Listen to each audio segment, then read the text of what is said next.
Hello everyone, and welcome back to the History of Africa. I'm your host, Andy. Last episode, King Gadarat of the East African Kingdom of Aksum invaded southern Arabia with mixed results. He managed to initially capture nearly all of the Kingdom of Himyar, but was forced out after his Arabian allies turned on him. Now, Gadarat is dead, and Aksumite influence in Arabia is now contained only to the lands of Najran and northern Yemen. Now that we're caught up, let's begin. Episode 16, Aksum's Greatest Defeat. With Gadarat's death in 229 AD, rule in Aksum fell to a man named Adheba, likely one of Gadarat's sons. Unfortunately, however, throughout the next several decades, records about Aksum's kings are pretty scant, starting with the rule of Adheba, and not broken until the rule of a king named Ezana more than 100 years later. Aksum experienced something of a dark age in terms of records of its kingship. Aksum's state resources were spent after Gadarat's vigorous pursuit of expansion, so the next several decades were a time of relatively thrifty and conservative rulers, the type of inglorious rule that doesn't demand lavish monuments. While Gadarat spent large sums on infrastructural and militaristic projects, his successors would try to preserve these gains, rather than spending resources in an effort to expand on them. Adheba inherited the unenviable position of trying to stabilize Gadarat's conquests in Arabia. Aksum's influence in Arabia was after a long series of wars with the kingdoms in Arabia. Aksumite's influence in the region was contained only to the area surrounding the city of Najran. Diplomatically, the kingdom was isolated. Of the three kingdoms that had previously been allied to Aksum during their war against the Himyarites, all of them were now hostile. The kingdom of Saba, wary of Aksumite ambition in Arabia, had changed sides during the war, taking up arms against Aksum and ruining what little trust remained between the two kingdoms.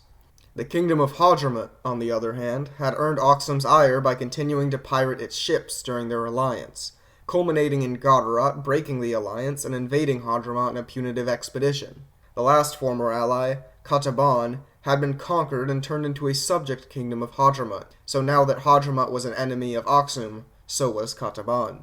If Aksum couldn't find an Arabian ally soon, its isolated territory in Najran would surely fall. However, Adheba would soon manage to find an ally, albeit one in an unexpected place.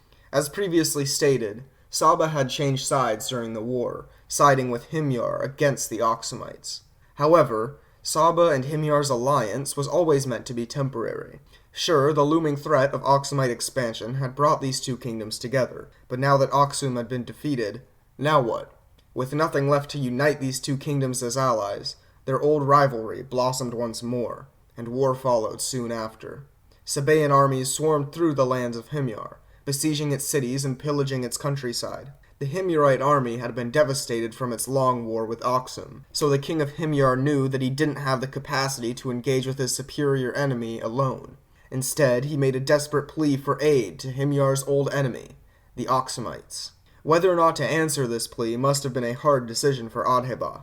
On the one hand, Himyar had so recently been the source of Aksum's problems. It was a pirate haven and served as Aksum's main enemy in the region. So many Aksumite soldiers had been killed on Himyarite spears. Heck, why shouldn't Aksum join on Saba's side and divide the flailing Himyarite kingdom in half between them? On the other hand, the Sabaean king had betrayed Aksum during their previous war. If Saba managed to annex Himyar, then the combined armies of the region would be impossible for Aksum to surmount. If Aksum wanted to ensure that it kept its Arabian territory, ensuring that Saba stayed weak was a non-starter. With this in mind, Adheba accepted the Himyarite king's request and declared war on Saba. To fight this war, Adheba sent his son, Gurma, to serve as his general in Arabia. Gurma was given only a motley force of Aksumite soldiers to fight this war, not nearly enough to actually put up a fight against Saba. So, upon landing in Arabia, Gurma began recruiting from the tribes of Sea Arabs, or Tihama, that lived along the coast. The Tihama had been longtime enemies of both Saba and Himyar, so were happy to help Gurma execute his war against them. Unfortunately, many of the details of Gurma's ensuing campaign against the Sabaeans are lost. It seems, though, that the war got off to a good start. Gurma initially saw several victories in the first battles of the war, but with each of these victories, his men grew more tired, and supplies grew short. Meanwhile, to the south, Gurma's Himyarite allies were also finding success. Saba had been forced to send the majority of its army to fight the Aksumites, so the Himyarite army was able to besiege and capture the forts surrounding the Sabaean city of Sana'a. If they could seize this important city, Saba would be forced to surrender. It seemed that victory was near. However, Gurma's army, low on supplies and facing declining morale, was one night forced to make camp at a field called Akkad. Just as the Aksumite army had finished setting up its camp, Sabaean scouts spotted them. Soon, the main army of Saba stormed up to the Aksumite camp and met the tired and unprepared Aksumites in battle. The ensuing battle was close, as Gurma and his forces fought valiantly, but ultimately their low supplies and crippled morale forced the army to make a bloody retreat, harassed by Sabaean forces the whole way back to Najran. As Gurma tried to recover and organize a new army, the Sabaeans pillaged and sacked their way through the countryside of Aksumite Arabia. Recognizing that his victory was unlikely, Gurma decided to cut his losses and agreed to a peace treaty with the king of Saba. Hearing the news of their allies' defeat, Himyar also reluctantly signed for peace. The war saw no loss or gain of territory on either side, meaning that while Aksum had been defeated in battle, they had technically done what they sought out to do in this war, by limiting Saba's expansion. But they paid a hefty price in blood in order to achieve this stalemate. As we've seen, alliances in southern Arabia rarely last long. In 248, King Adhiba died, and 2 years later the king of Himyar died as well. The new generation of kings that replaced them saw little value in maintaining the alliance between Aksum and Himyar. Saba's ambitions had been limited, so what was the point in maintaining this defensive alliance anymore? Gurma, who enjoyed good relations with the Himyarites, was still in Arabia when his father died. In his absence, Adheba's brother, Datwinas, took the opportunity to seize the throne. To avoid future conflict with his nephew, who could potentially harbor some resentment for having the throne seized in his absence, Datwinas adopted Gurma as a son, and declared him his new heir. The details of Datwinas' life are not especially well known, but what is clear is that, upon ascending to the throne, Datwinas wanted to completely reverse the policies of his brother. While his brother's foreign policy was cautious, conservative, and focused on preserving the balance of power in Arabia, Datwinas was a king who desired conquest.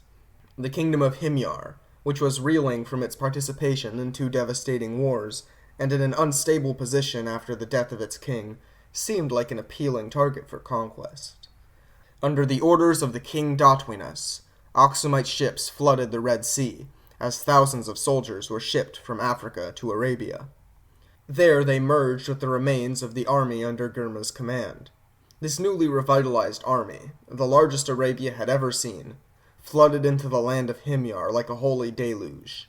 The defenders of the Himyarite capital of Zafar, terrified of the sight of this massive Aksumite force, fled, giving up the city with minimal fighting. The rest of the Himyarite army, not yet mobilized and ill-prepared for war, quickly surrendered. Within less than a month of light fighting, the rest of Himyar had been brought under Aksumite occupation with little initial resistance. With reports of his victory, Datwinas proclaimed himself the king of Aksum, Himyar, and Saba, a bold declaration of his ambition to fully annex and integrate the entirety of southern Arabia into the Aksumite Empire. However, while this war with the Himyarites got off to an incredibly promising start, problems soon became apparent in this occupation. The young king of Himyar, Qarib al-Ifa, remained at large. With a ragtag army of loyal supporters, he fought a protracted guerrilla war against the Aksumite occupation. Gurma's armies would twice confront Ifa directly, but they were ambushed and defeated both times. Understanding that he would struggle to confront Ifa outright, Gurma pursued a new strategy of waiting out his enemy. If he could cut off Ifa's access to supplies, his armies would soon starve out and surrender. However, like any foreign military occupation, the Aksumite occupation was very unpopular among the people of Himyar, so it wasn't especially difficult for Ifa and his army to find people willing to lend him supplies, arms, and intelligence. If Ifa could continue to receive supplies from Himyar's populace, Gurma's plan to starve him out would surely fail. Gurma surmised that the only way to cut off supplies to his enemy was now to turn his arms against the people of Himyar. His occupation became increasingly harsh. If he got word that a certain tribe or family was aiding the forces of Ifa, he would wage war on them as if they were an enemy of Aksum. Even a flimsy accusation of assisting the Himyarite king could see you, your family, and your whole village massacred. While this strategy was supposed to scare the populace into compliance, in reality it only fanned the flames of outrage and rebellion against the Himyarites. Over the next 10 years of occupation, what little goodwill the Aksumite ever had among the tribes of Himyar had completely evaporated. Every city street, village, and farm was littered with pro-Ifa informants. Local militias formed to aid Ifa in his rebellion, swelling his numbers.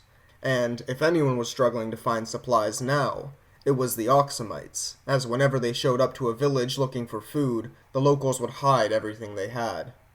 Ifa only had to fight against the Aksumite army, but Germa had to fight the entire Himyarite nation. Ultimately, what would truly cement this occupation of Himyar as a failure was not a mistake on the battlefield or an occupational policy, but a catastrophic bungling of diplomacy. You see, the Aksumite invasion of Himyar had, obviously, not gone unnoticed by the other kings of southern Arabia. The king of Saba in particular was very concerned about what this invasion would imply about the balance of power in the region. If Aksum managed to permanently conquer and integrate Himyar, they would be an unchallenged power in the region, and would eventually conquer Saba next. Heck, King Datwinas of Aksum had basically publicly stated his desire to conquer Saba in the future, when he crowned himself king of Aksum, Himyar, and Saba. When you openly admit your desire to conquer someone, they, shockingly, become your enemy.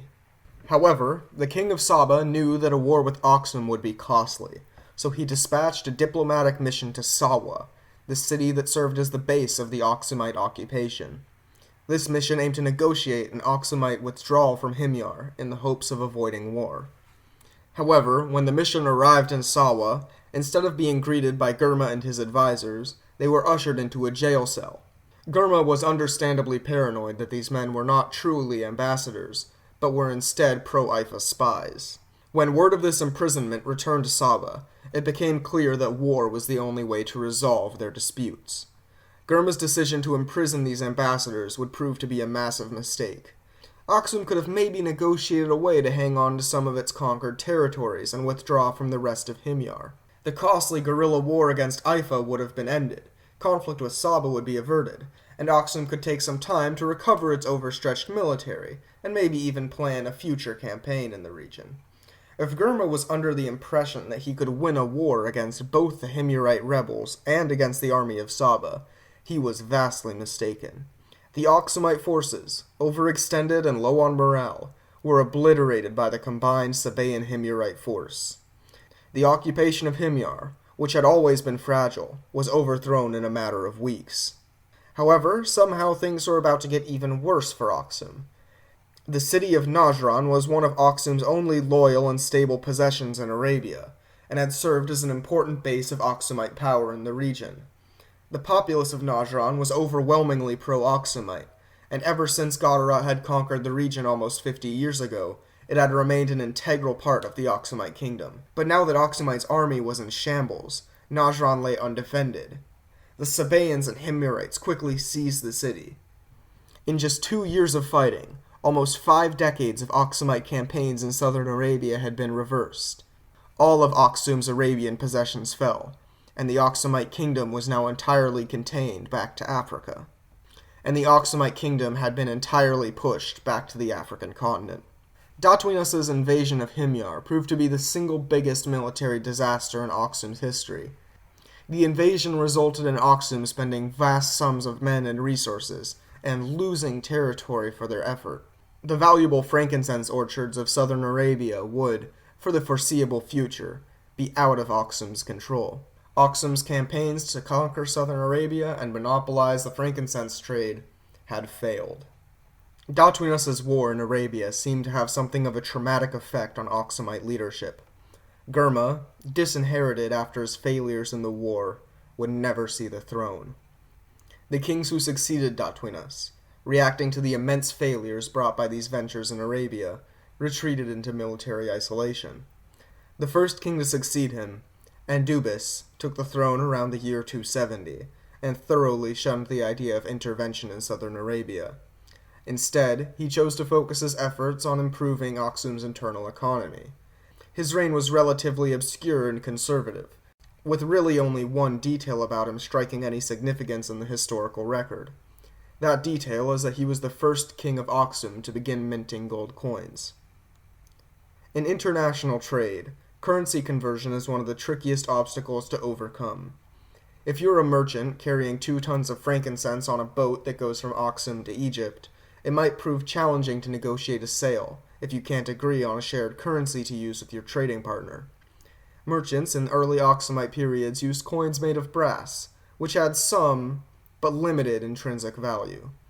Due to their low value, most merchants by the time of Datuinas's rule had ceased using these brass coins altogether, and instead used the currency of whatever people they were trading with. For example, they would use Roman coins when trading in Rome, Persian coins when trading in Persia, and Indian coins when trading in India. This system was fine, but came with drawbacks. Using foreign currency always has the problem that its value fluctuates in a manner that you can't control. Rome's economy experiences a recession and severe inflation. Congratulations, all your Roman coins you've been stockpiling are completely worthless now. To get around this dependence on other states' currencies, King Endibus decided to make an investment in minting his own gold coins. He purchased substantial amounts of gold from Nubia, and from one of Aksum's client states on its Ethiopian frontier. These gold coins were intended not for use by everyday people, but rather for use by merchants in international trade. For this reason, the words on the coin were printed not in Ge'ez, but in Greek, the language of international trade. To project his power and prestige, Endibus ordered that an image of his face be pressed into each coin, additionally assuring that the value of these coins was backed up not only by the value of the gold used in them, but also by the strength of the Aksumite state. To ensure that these coins remained high in value, Endibus minted in high quality and in low volume. They served the intended purpose well. Aksumite coins are a good benchmark for archaeologists, because they help them determine just how far Aksumite trading influence reached at this time. They've been found in far-flung locations like China, the Philippines, India, southeastern Africa, the Middle East, and Western Europe. In fact, Aksumite coins seem to be something of an especially treasured currency due to their rarity and high quantity of gold used in their making. In Roman coins, for example, gold was often more than barely half of a coin's composition, while even during its lowest periods, Aksumite coins never contained less than 80% gold. In a reversal of fortunes, much like how Aksumite merchants were once forced to use the currencies of other states, now merchants from other kingdoms throughout East Africa and Arabia valued Aksumite coins above all others. If you'd like to see some pictures of the coins minted during Endibus's reign, you can see them on our blog linked in the episode description. Despite the severe military failings that had taken place so recently, the period that followed proved to be an era of economic prosperity for Aksum. Throughout the late 3rd and early 4th centuries, Aksumite rulers continued this policy of military isolationism and economic expansion.